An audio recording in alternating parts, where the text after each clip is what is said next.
take hold of the reins at that point. That lack of leadership on his part was helpful. Before he could express that concern, I relieved him of it.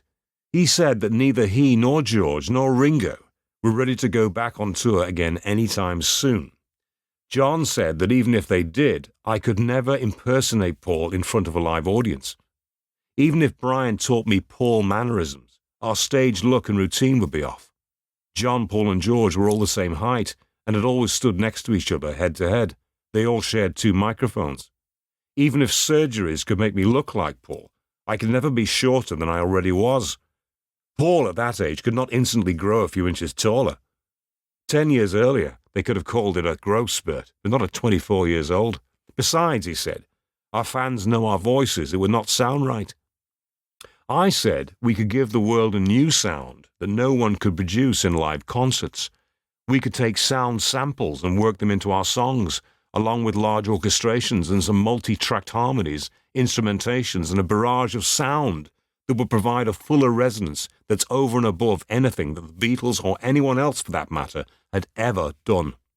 With such a record, no one could possibly expect us to stand before live audiences with mere guitars and drums to exude the same multi-layered studio sound as our records.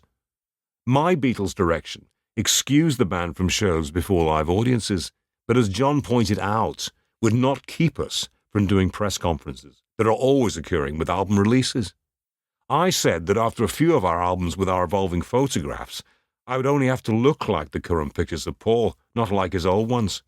Paul would become whoever I am. After a few albums with pictures altering our appearances, semblances of Paul would be in me. By the time we went on tour again, they would be expecting the Paul that they have all seen in current album pictures. Old differences would no longer matter. Have you ever played any instruments left-handed? John said. Whether or not we perform on stage, there is the matter of promotional pictures. Paul can't suddenly play right-handed. Are you a lefty? No, I said. I play better right-handed, and I'll get better at it.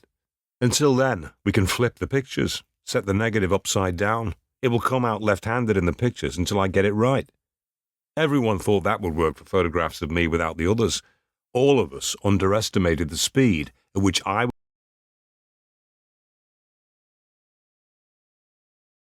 Paul can't suddenly play right-handed. Are you a lefty? No, I said. I play better right-handed, and I'll get better at it.